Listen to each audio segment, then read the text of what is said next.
Welcome to class. This is a course in American federal government.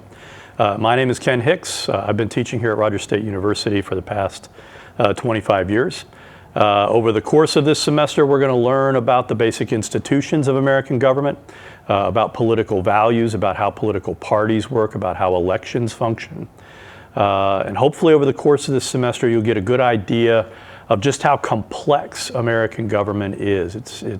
There's got a lot of moving parts to it. So this first presentation is going to be about Americans and their political values. And of course, one thing that's happened over the past, really 20 years or so is that Americans' political values have shifted. We've become a much more diverse nation. There's been a much greater emphasis placed on tolerance, and there's been kind of a concomitant reaction against that. So politics has gotten a lot more contentious.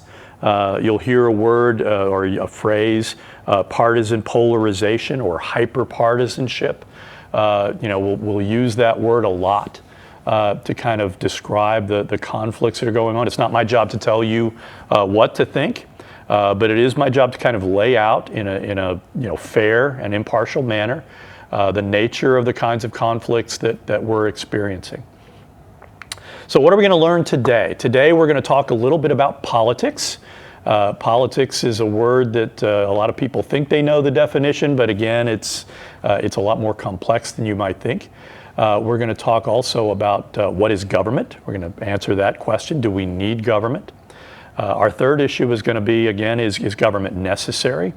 And then we're going to talk a little bit about some different kinds of governments. So we're going to take sort of a comparative perspective and look at just different forms of government. The United States has one system of government. We began as a federal republic.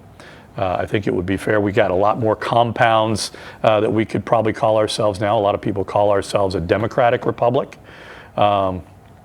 Or a federal democratic republic. I think all of those are relatively accurate terms. So what exactly is politics? And again, it really depends on a person's perspective. But for the purposes of this class, politics refers to the process by which nations and communities negotiate the distribution of valuable goods and services. When I was in graduate school, one of my professors argued that basically politics was about how we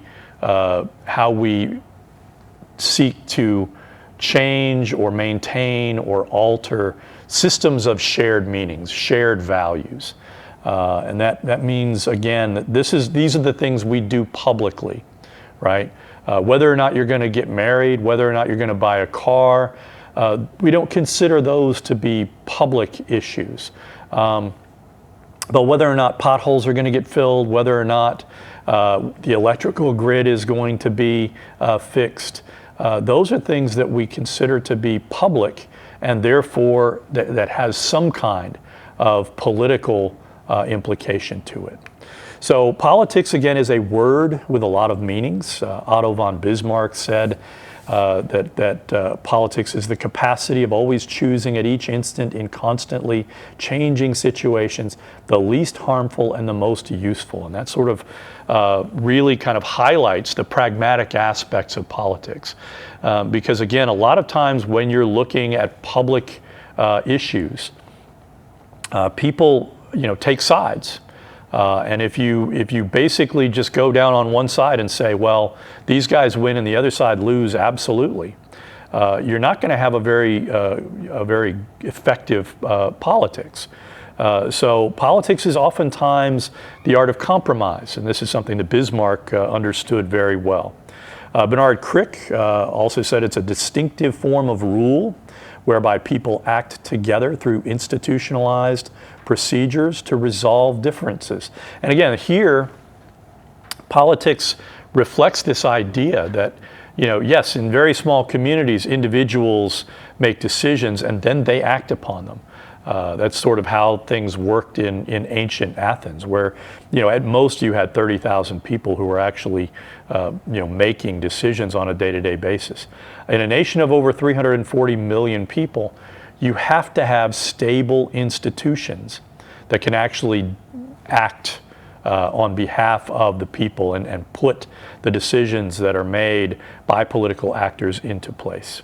David Easton, who was a famous mid-20th century political scientist, said that politics is the authoritative allocation of values for society. And again, that reflects the reality that politics is often dealing with how power is distributed and how power is used.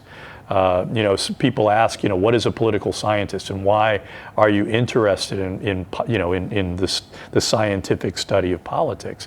And the answer is, I'm interested in power. I'm interested in how power is distributed. I'm interested in how power is contested. These are sort of the elements of that. And then finally, you've got Harold Lasswell's famous definition of politics is about who gets what, when, and how.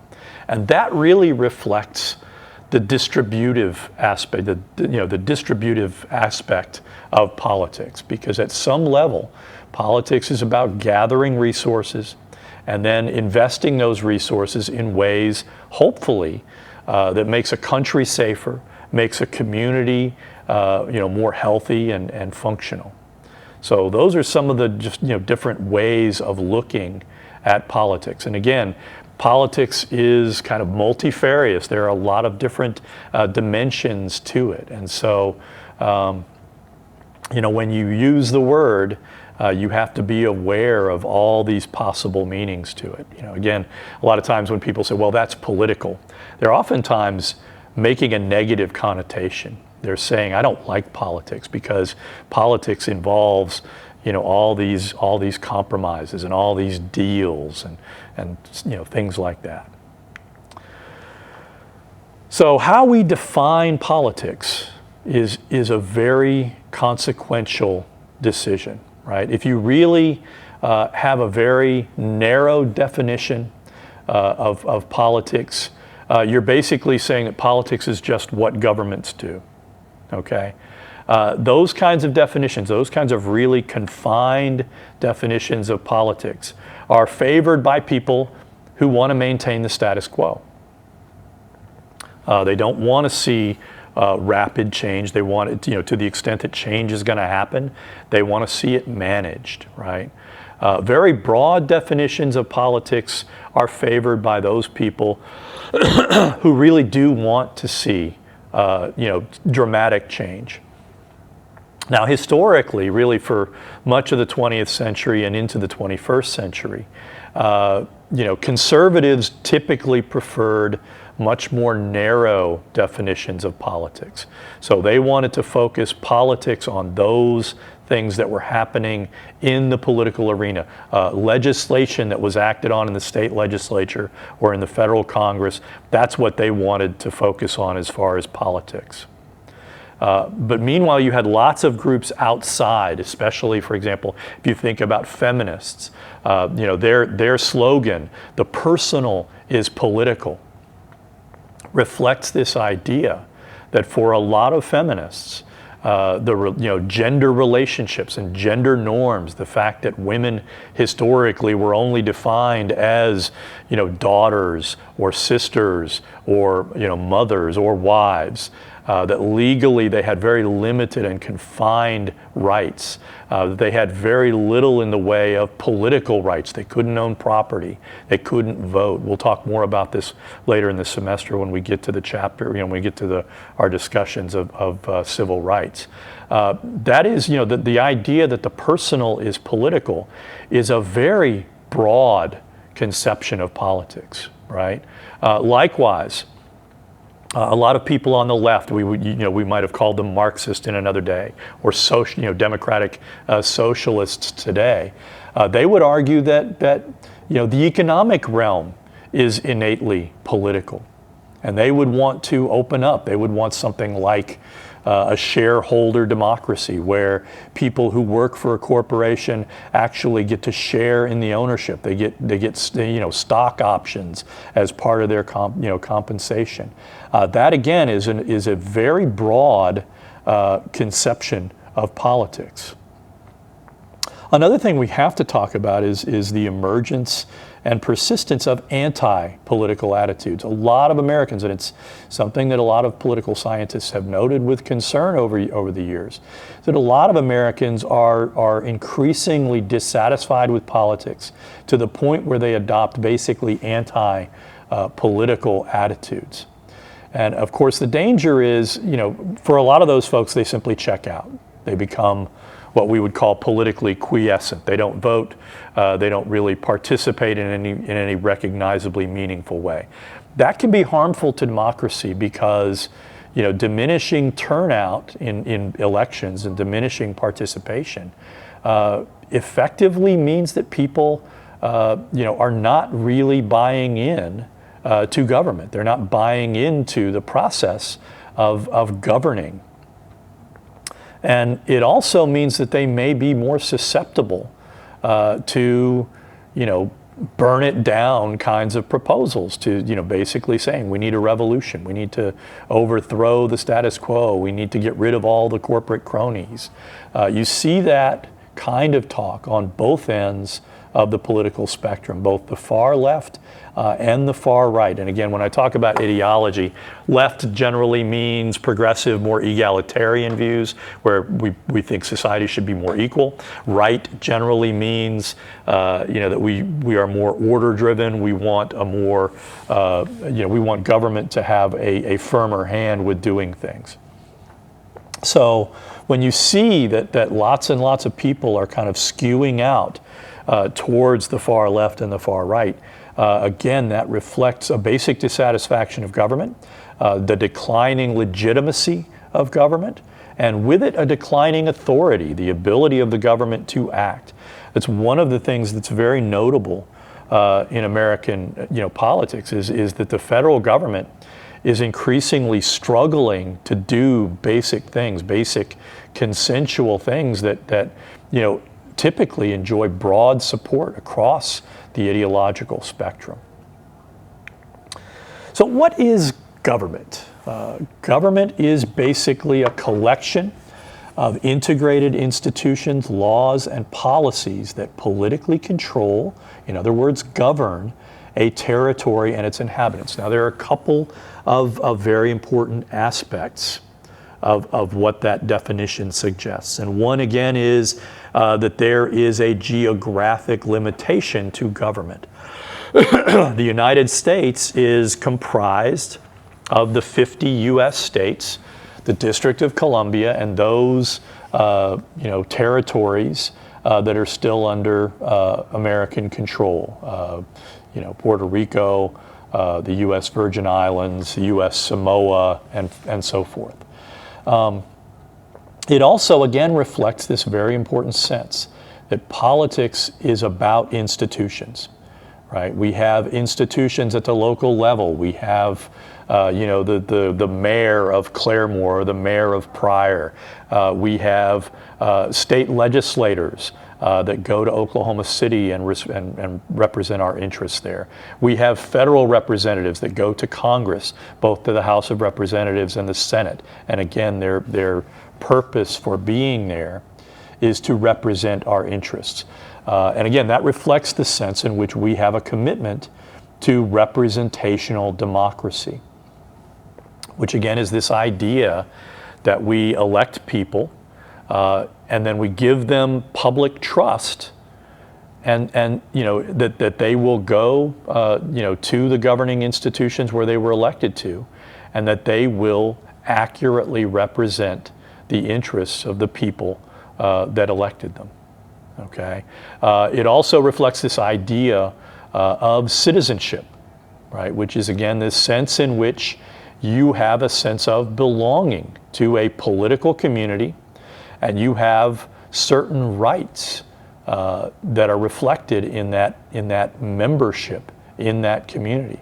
As a citizen of the state of Oklahoma, you're eligible to vote in elections. You're eligible to certain kinds of government benefits, right?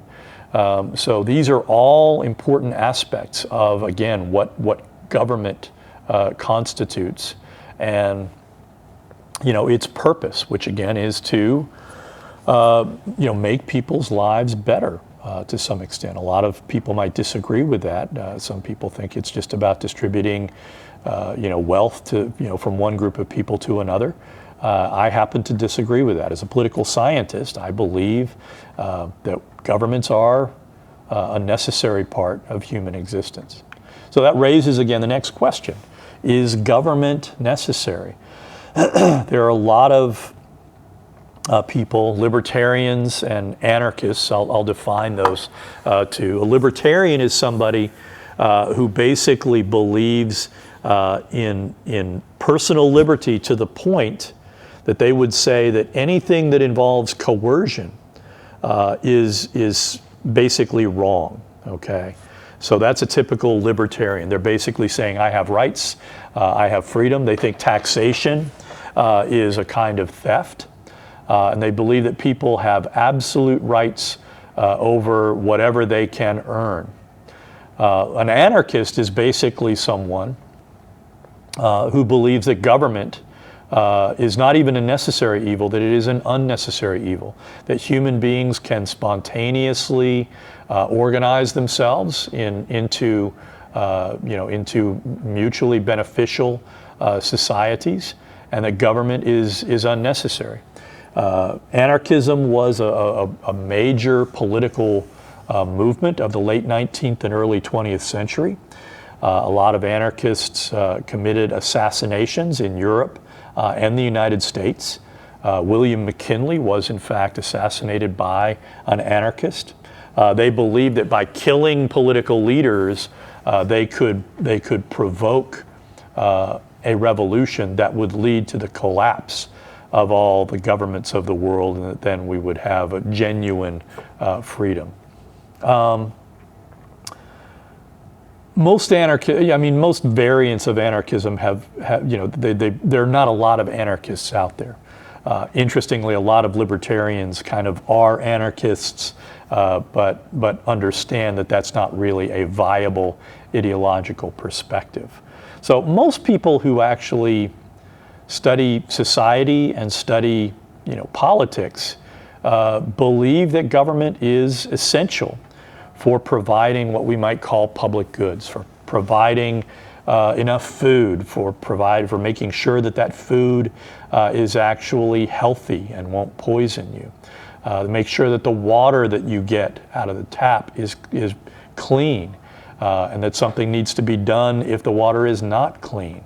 So again, the challenge that we have with politics is that there are certain kinds of things that we need as human communities. And remember, there are many billion people in the world, and that just left to our own devices, people wouldn't be able to provide the basic goods and services that people need in order to survive. And so these ideas that we call public goods, again, clean water, safe food, a safe home to live in, protection of your property, both in the form of law enforcement and firefighters. All these things are things that government typically have to provide. And the more complex the society becomes, the more challenging it is to try and just do those things without some mechanism of collective action. And so we really need to understand government for what it is, which it's a way of collectively deciding what kinds of things we value and how we go about getting them. So when you look, just the things we take for granted. If you look at this slide here, 7 a.m. you wake up. Well, how do you know it's 7 a.m.? Well, standard time is set by the national government. 7:10, you take a shower. The water is provided by local government and supplied by either a public entity or a private company that's subject to public regulation to make sure that the water that's piped into your home is not going to hurt you. 8:30, you drive or take public transportation to campus. Your car is going to have airbags and seat belts that are required by federal and state laws. Roads and bridges are paid for by federal, state, and local governments.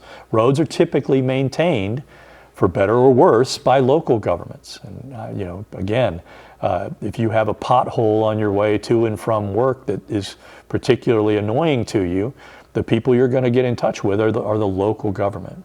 At noon, you're going to eat lunch. Your college cafeteria is probably going to either be privately run, but it's probably going to be contracted out, right? If you eat on campus here, there is a private company that provides that food. 2 p.m., you take a class. This is, for example, if you take a course in American government like this one, it's required as part of the state's mandated general education curriculum. And you may ask yourself, why does the general education curriculum exist? Well, it exists because we believe that you need to have a well-rounded education. That some people just want to focus, for example, somebody like Elon Musk, all he really wanted to do was code. He wanted to learn coding. He didn't take many courses in ethics. He didn't take courses in government because he focused on very narrowly on one set of things that he wanted to learn.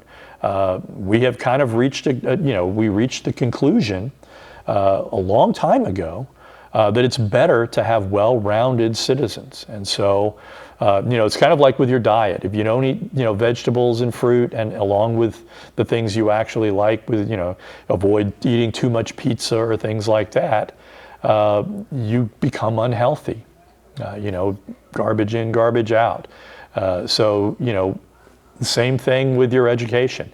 We want to make sure that you have, kind of a foundation of knowledge that can help you, in the field of whatever endeavor it is that you actually want to work at. The final, 4 o'clock, you go to work part-time at the campus library. Again, they're going to be subject to minimum wage laws, both at the federal, state, or local levels. Work-study programs are going to be funded by the federal government, through, different kinds of grants and whatnot. So politics is not just, something that we kind of do because it's fun or whatever. A lot of people are political junkies that watch a lot of cable, political news. A lot of people hate politics. Whether you love it or hate it, politics is a necessary feature of life. The idea that you can, have this stateless world, it's very common in certain corners of American political thought. But the idea of a post-political, orderless world really is only feasible when you stipulate that a great deal of what government, does could be achieved by other means. And the reality is that fantasies of statelessness do exist.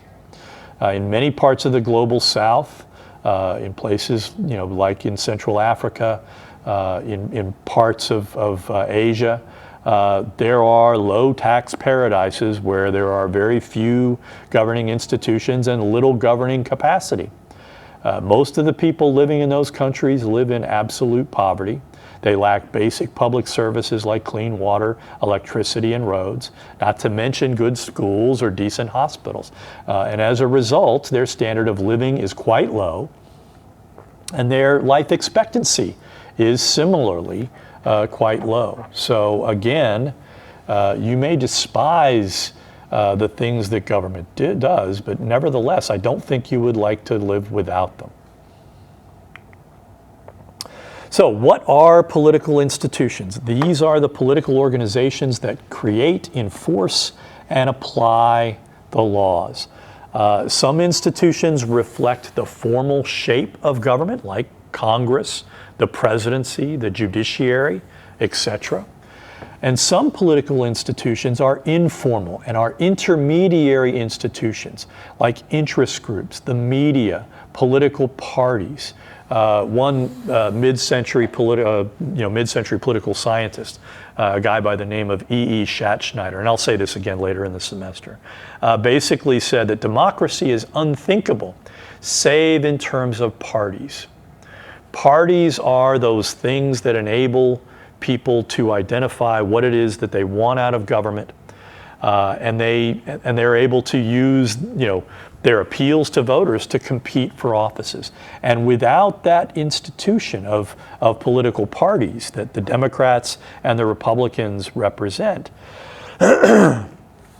you would have a great deal of difficulty as a citizen identifying where your interests lie.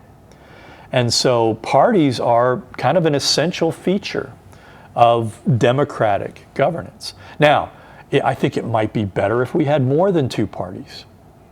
But in order to get to that place, we would have to fundamentally change some of the rules that exist within the Constitution. We would have to amend the Constitution in some pretty significant ways in order to get to a 3 or 4 or multi-party system.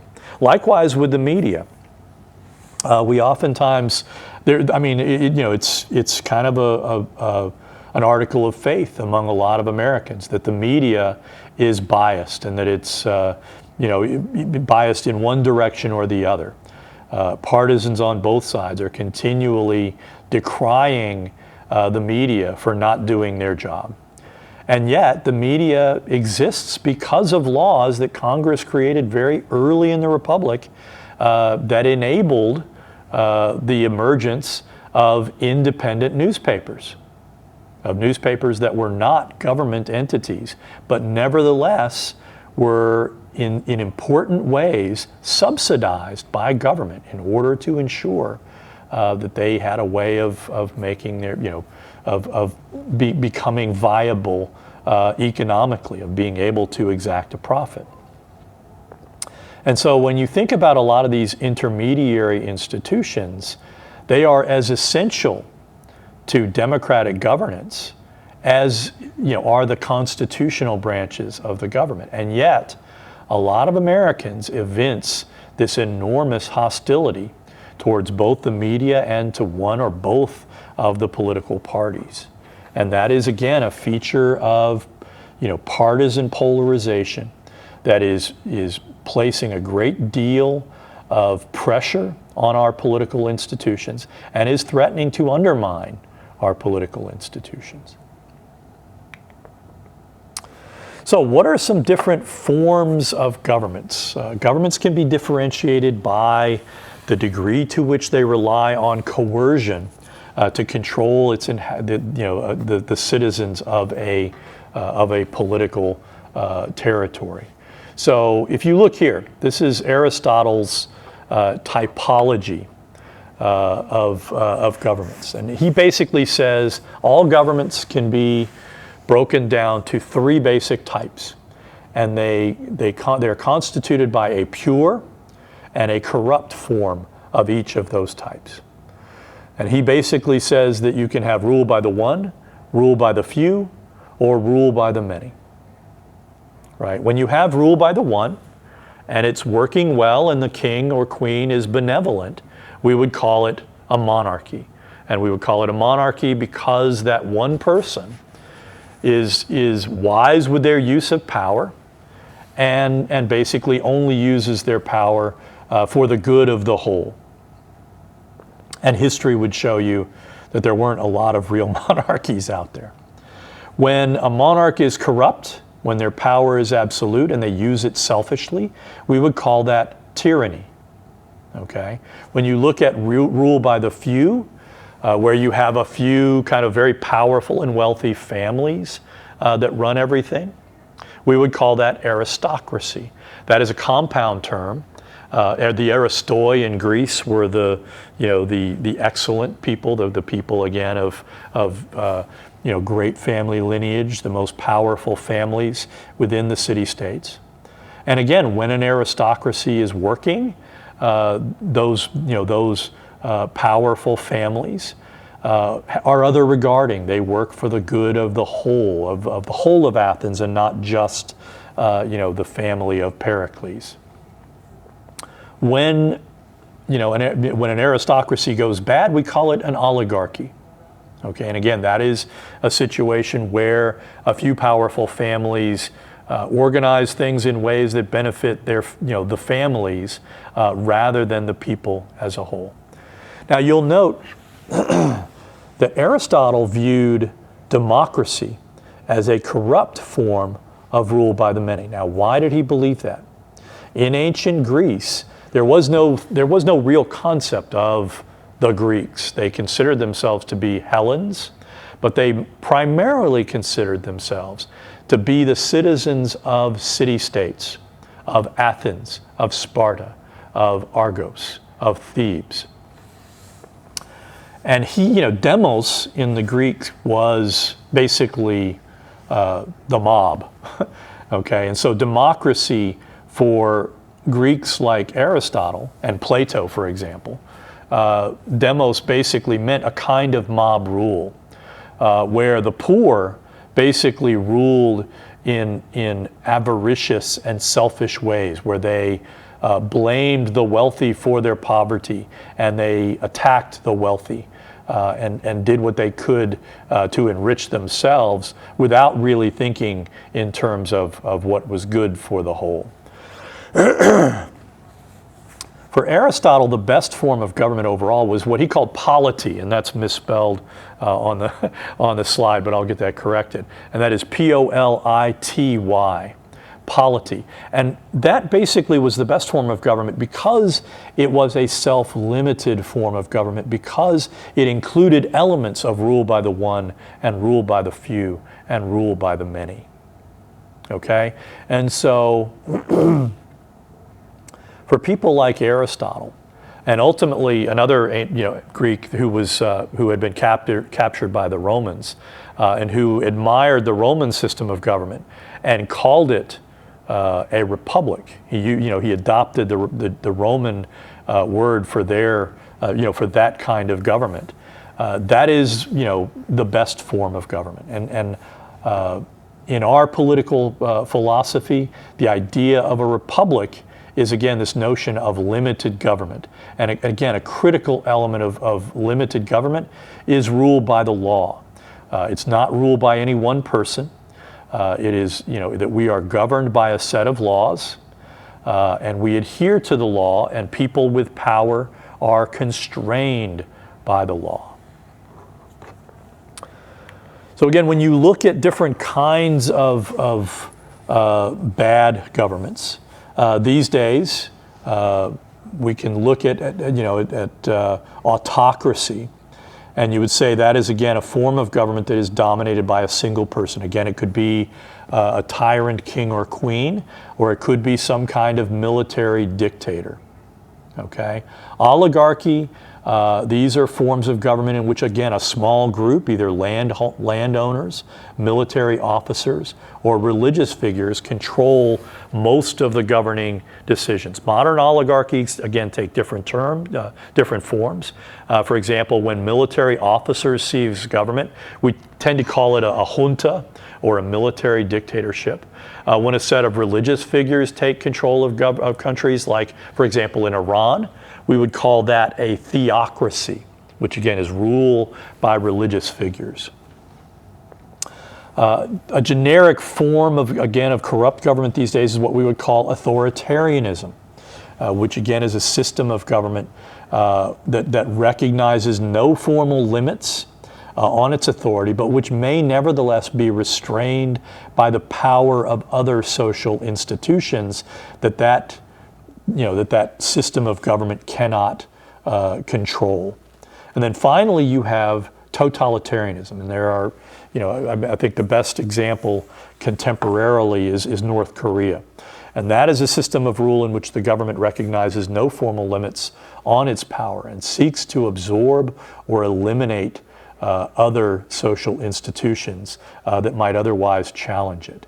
For example, in Italy, during its fascist period, Benito Mussolini was fond of this concept of fascism as everything inside the state, nothing outside the state, nothing against the state. Okay, that was what really characterized Italian fascism. So if you look at America side by side, you get this idea. This is this is called the Democracy Index. And this again kind of shows you which countries are democratic and which ones are less democratic and which ones are effectively undemocratic. And the colors have changed over the years. If you looked at this map, for example, in 1995, Russia would probably have had much more of a bluish color because they were making kind of halting steps towards democracy. However, over time, their democracy kind of foundered on the shoals of Putinism. Vladimir Putin took over from the last democratically elected guy, Boris Yeltsin, and he's basically governed ever since. So again, if you look at lots of these places, Turkey is no longer really considered to be a democracy, again because of Recep Tayyip Erdogan, who has again basically taken advantage of the electoral process to seize control of government. Which is basically what happened in Nazi Germany too. I am by no means saying that Turkey is like Nazi Germany, but oftentimes authoritarian governments come to power through electoral means. The same thing can be said of Hungary, where I can't remember his name right off the top of my head, but where again you have a Hungarian dictator who has used electoral means to basically enforce the will of his government. And if you look at the United States, we are a more flawed democracy than we probably were in the past. Certainly, previous iterations of this map had us much bluer. And again, part of that reflects this the extent to which our politics has become more and more problematical. And again, when you look at other areas, if you look at the top of Latin America, that red area is Venezuela, where in the early 2000s, a guy named Hugo Chavez took control of the government and basically installed a brand of authoritarian socialism, and where now a guy named Nicolas Maduro basically is continuing to hold on to power. He was willing to hold elections. He tried to manipulate the elections. Most American news media believe that Maduro decisively lost the elections, but because he controlled the election people, they basically said, Maduro wins, and basically they have resorted to military force to keep Maduro in power.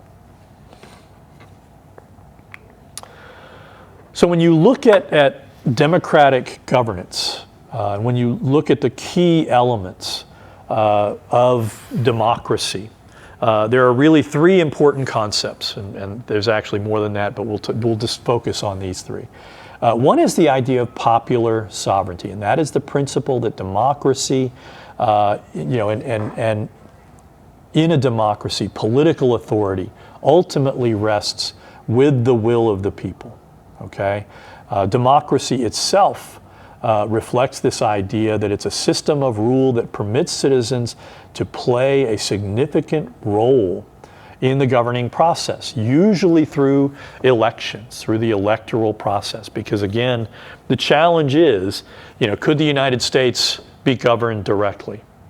It's probably not practical to try and have 340 plus million people having a say in what it means to be democratic, to go beyond the people voting to say that the people deliberate and the people rule and the people implement. So democracy itself has evolved considerably over the course of history. The ancient Greeks practiced a direct form of democracy, which meant that everybody came to one place within each city-state, and they deliberated. In Athens, it was a nation, even in 340 BC, it had a quarter of a million people living in it. But only about 30,000 of that 250,000 people were actually citizens. And so they had a very narrow conception of what counted for citizenship. But they also believed that those people who were citizens had a direct say in the politics of Athens. So direct democracy, as the Athenians practiced it, became impracticable. It simply wasn't workable as a logistical matter in the early modern era, when nation states, again, were constituted by millions of people.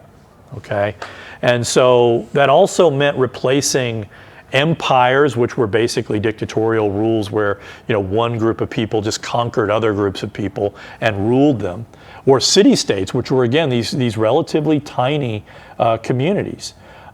Instead, you have nation-states, and nation-states really emerged kind of first in England, and again were comprised of people that spoke the same language, had the same religion, and had the same kind of history.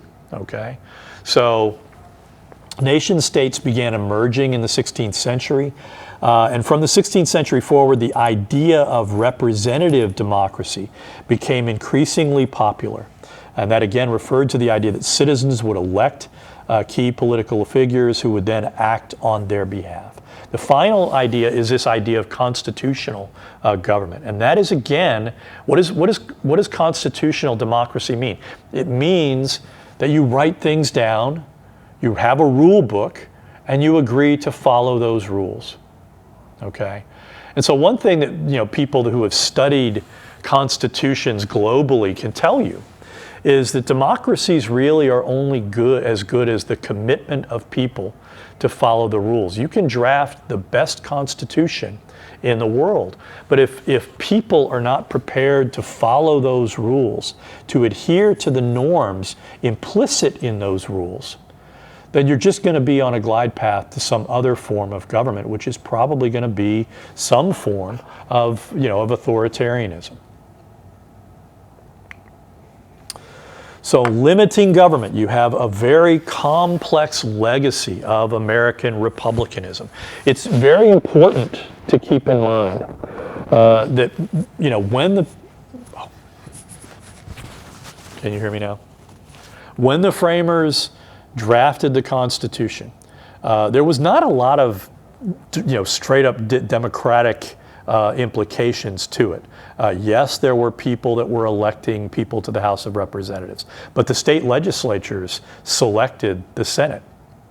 And at the same time, again, only a narrow set of people enjoyed the franchise, had the right to vote. Okay?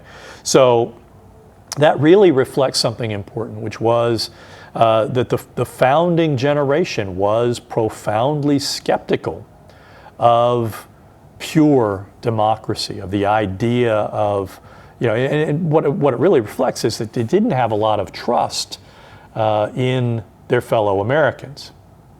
Okay? So in effect, the Constitution established a republican system of limited government that was commodious enough to allow for multiple experiments in government.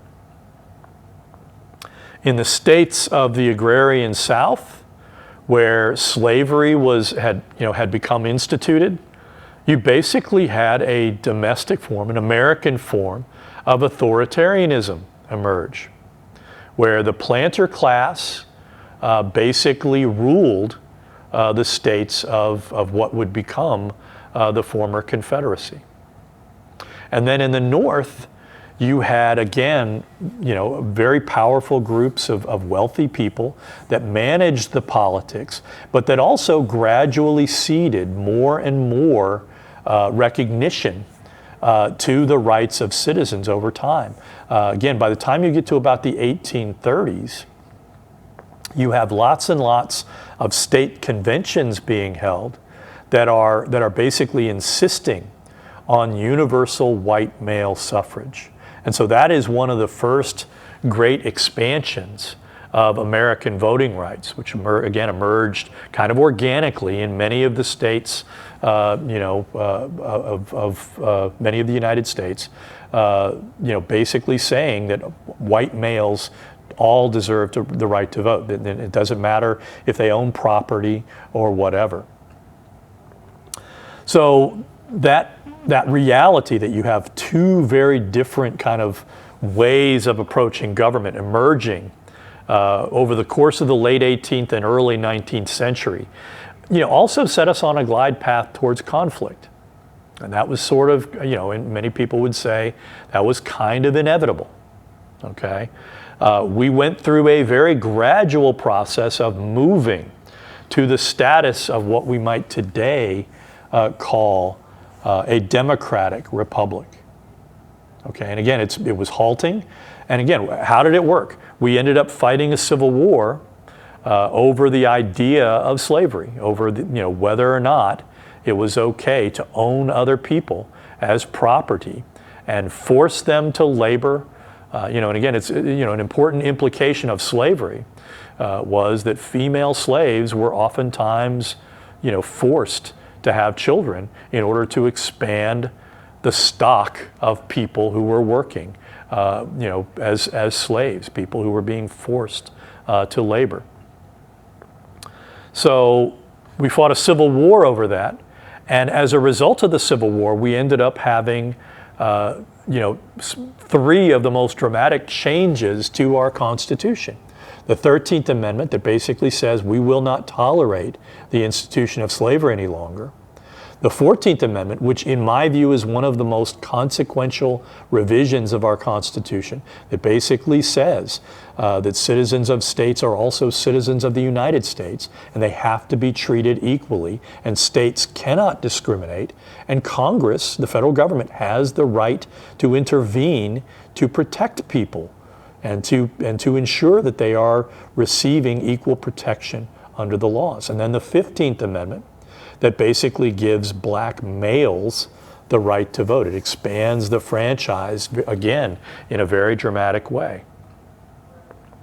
We ended up ultimately fighting what I would consider to be an ideological Cold War in the aftermath of the Civil War, where the South, where the Southern, the very powerful planter elites, reasserted their political dominance and resubjected black citizens of those states to something like subordinate status. And so the Civil War was an imperfect advance in the direction of democracy. But those revisions to our Constitution created a legal foundation for future challenges to the reassertion of authoritarianism in those southern states. When do we begin, moving in a democratic direction again? Well, once again, and we'll recapitulate this in later chapters, you get what is known as the Progressive Era, which goes from around the mid-1880s until around 1920.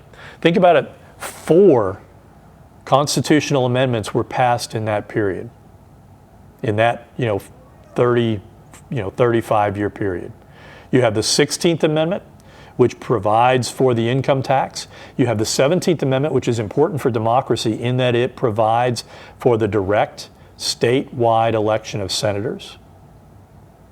You have the 18th Amendment, which is prohibition, which created problems, and we'll talk about that later.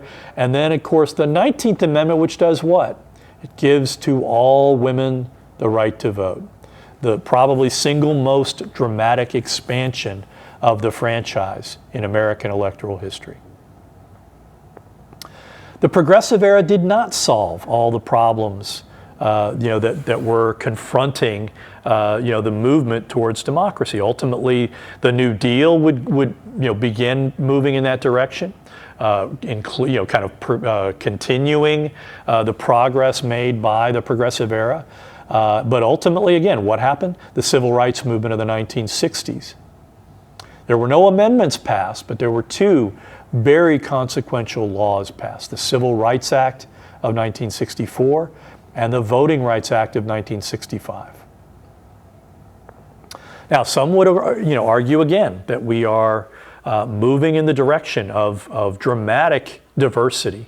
And a lot of people are concerned about that. A lot of people are afraid of America's growing diversity. And that, again, some people want to, restrain the movement towards democracy because of that, because they don't trust their fellow Americans.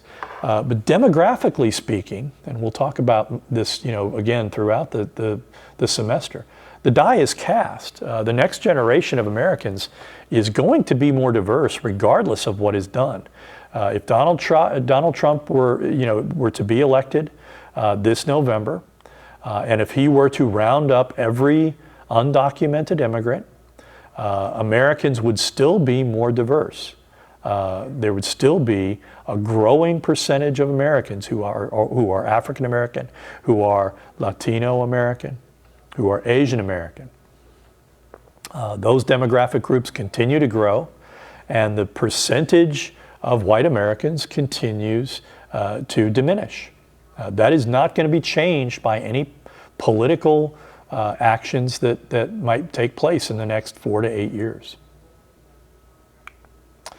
So democracy in the United States, while again the Constitution's framers rejected direct democracy, they included the principles of majority rule with the provision for minority rights. Now, the framers were not entirely altruistic in wanting to protect minority rights, because most of the people that attended the Constitutional Convention were very wealthy, and they were members of America's political elite, and they were a minority. And so protection of minority rights initially, is sort of saying we want to protect property rights. But over time, the idea of protecting minority rights reflects a growing commitment to tolerance, to the idea that we should be prepared to tolerate other, ways of living. So the American idea of representative democracy, as we have evolved in this direction, it means that citizens elect representatives, that again, sovereignty itself is divided between a national and state governments. This is a concept called federalism that we will have a couple of presentations devoted to. And that citizens of some municipal and some states' governments enjoy access to direct democracy in the form of initiatives, referenda, and recall. If you will think about it, for example, the fact that Oklahomans enjoy access to recreational marijuana, or not recreational, but to medical marijuana, that is a reflection of the fact that a group of people put together a set of petitions, got enough signatures, got it placed on the ballot, and a strong majority of Americans, of Oklahomans, ultimately supported the idea of allowing people who have a medical reason for wanting to use marijuana. They now have access to medical marijuana, and it seems like a very large percentage of Oklahomans have medical marijuana cards, and there are marijuana shops all over the place. In Colorado, they went even further. Again, via a direct, what we might call a plebiscitary democracy mechanism of an initiative, they basically legalized marijuana, recreational marijuana. It is a major source of revenue for Colorado's, for the Colorado government. It is also, again, a growing health concern because you can overdo it with marijuana. So, it's important to keep these things in mind. Many states actually also have recall, where you can basically, vote out through a citizen petition a political officer that you don't happen to like. Participation in government is how people have a say in what happens. So people earn power through participation. Okay, there are a lot of different forms of participation that may include voting. We have a major election coming up, the second Tuesday in November, where we're going to re-elect the entire House of Representatives, but where we're also going to have a presidential election, where for the first time since 1968, an incumbent president who is eligible for re-election has declined to seek re-election. That is a very significant event in our history. Joe Biden was elected in 2020 and ultimately decided, again, because he is 82 years old, because of his age, that he would not seek the Democratic nomination, despite the fact that he had gone through the primary process and had earned sufficient delegates to basically be the Democratic nominee. By refusing the nomination and then subsequently endorsing Kamala Harris, he basically ensured that Kamala Harris would not face a primary challenge with less than 100 days left in the election. As I am shooting this lecture, Democrats are now holding their convention, and Republicans have held their convention 2 weeks earlier in the city of Milwaukee. Democrats are in Chicago right now, and again, this is a reflection of how our parties, exert this influence over our democratic processes. Right now there are, people in Chicago, and right now the Democratic Party is trying to make the case to the American people that they should be the ones to have control of the federal government. Okay? So participation can include voting, you can donate money, you can sign petitions, you can attend political rallies, you can engage, you can attend meetings, you can volunteer. There are a lot of my political science students want to volunteer to work on campaigns. They engage in activities like walking neighborhoods, knocking on doors, which is unfortunately becoming an increasingly dangerous thing because of hyperpartisanship. If you knock on the wrong door, you can at best get yelled at. So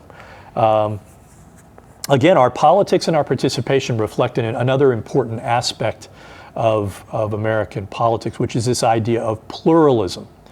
And that reflects the views that all interests are and should be free to compete for influence over the direction of government. And again, that is an essential aspect of American politics, that we believe in freedom of expression, that you have a right to articulate even controversial ideas, and that the remedy to offensive speech is more speech, is speech that shows the speaker that they are wrong, and that shows the people, that the wider audience, that the viewpoint, that the offensiveness of that viewpoint is also evidence that it is a wrong viewpoint. And so participation, if there's a reason for you to take this class, it's for you to recognize the importance of participation. There is this concept, we'll talk more about this probably in our next lecture, of this idea of political efficacy. And that is the sense that you derive an idea about yourself, that you are powerful, that you have control. When you vote, your sense of efficacy is increased. When you contribute to a candidate, when you engage in the political process, for many people, it strengthens their sense of civic engagement. It makes them a more engaged citizen. And that's a desirable thing. That is a good thing overall for our system of government. So I'm going to close with a couple of questions. So why is it, and I get these kind of questions a lot. I write a column for the Claremore Progress. I have people engage with me day to day. Why do so many Americans have such negative views of politics? And there's a couple of reasons for that. Part of it is, again, a lot of times controversial things are done by government. A lot of times people don't like politics because they don't like compromise. They think that, they think that they're right and that people on the other side are simply wrong. This is, again, another symptom of hyperpartisanship. There's also the fact that there have been scandals that have turned people off to politics, going all the way back, to Watergate, for example. Watergate, severe, and I'll explain what Watergate is in a second. Watergate, the break-in of the Democratic National Committee headquarters at the Watergate Hotel in Washington, D.C., by Republicans, by members of Richard Nixon's campaign. They wanted to plant bugs, planted listening devices to overhear what the leadership of the Democratic Party were doing. That revelation and the fact that Nixon had used the IRS to attack his perceived political enemies, that scandal really damaged a lot of Americans' perceptions of politics. Subsequent scandals, Reagan's Iran-Contra affair, where he was caught diverting funds to give to the Nicaraguan Contras. This happened in the 1980s. That was, again, and that was something that Congress had basically forbidden the president to do. That likewise, again, those kinds of scandals, Bill Clinton's, sexual affair with Monica Lewinsky, the various problems that emerged over the course of the Bush administration. When you see governmental actors doing things in a seemingly corrupt way, it undermines support for government, and it undermines our politics. Okay, and so a lot of people have negative views of politics because they are aware of those flaws. Now, again, my view is that people have a tendency to adopt negative perceptions of politics, because of outside forces, because there are ideological perspectives out there that basically say that politics is hopelessly broken. And again, that is part of the challenge that we confront. And part of the, again, value of this class is hopefully to instill in students and to viewers some critical thinking skills. That you don't just get all your information from one source, that you try to make sure that you get multiple sources of information before you begin believing in it and acting on it. And so part of it again is this idea of hyperpartisanship, that a lot of people have negative views of politics because they have negative views of their fellow Americans. And that has kind of always been the case. We've always been a very pluralistic society. I'm from the South, and so I'm a big football guy, and in the South we talk about this notion of a good, clean hate, where if you're a University of Georgia fan, you really hate Auburn and you really hate Alabama, but you only hate them for 1 week out of the year. You don't spend all your time, you don't become consumed with hate. It's about the competitive process. I always kind of respected Bill Clinton's approach to politics. He said, look, it's their job to beat me. It's my job to beat them. And that's really, if you're looking at one thing that has probably been harming our politics over, the past almost 40 years, it's the creation of cable television. You have a lot of people who now watch politics continually as a form of entertainment. And I think that is, that has contributed to, again, this sense in which, the other side is not just the other side. They're somehow the evil other that has to be destroyed, not simply, beaten in an election, but destroyed. Well, the reality is you can't destroy the other side, not without committing some horrific, amounts of violence. You have to live with your opponents in a political community, and we have to kind of recover that sense. There's another interesting question. How can you tell the difference between an authoritarian government and a totalitarian government? There doesn't seem to be a real difference to me. Authoritarian governments don't have as much control over key institutions of society as a totalitarian government would. I mentioned this idea of, Italian fascism, everything inside the state, nothing outside the state, nothing against the state. Nazi Germany and Stalinist Russia really reflected what we might consider to be totalitarian governments, where the government exerted comprehensive control, not simply over the commanding heights of industry or the government or religious institutions.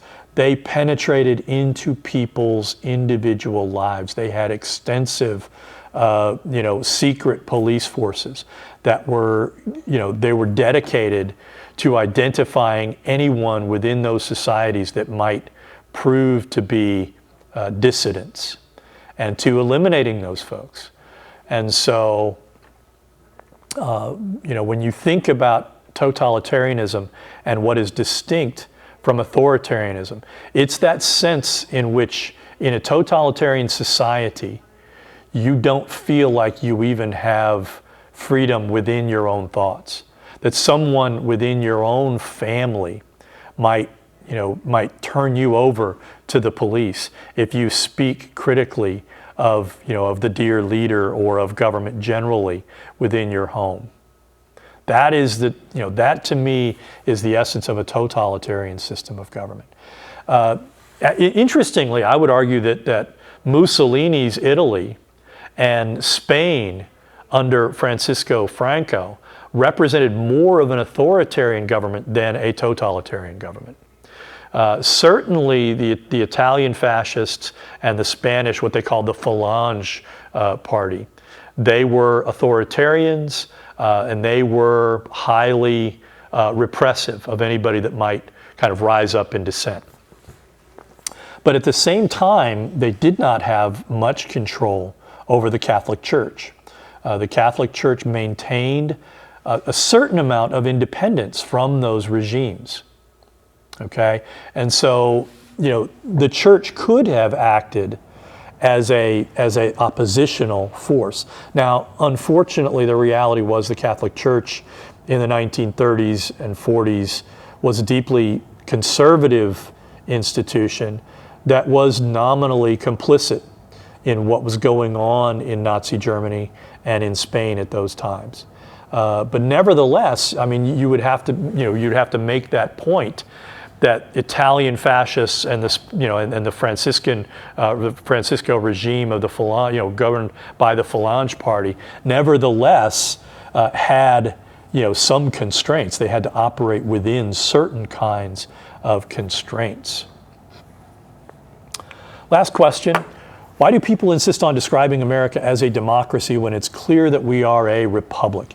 This is the sort of thing you oftentimes get with a lot of conservatives. They want to make the argument that we are not a democracy, that we are a republic. And they want to basically reflect an originalist idea of American constitutionalism.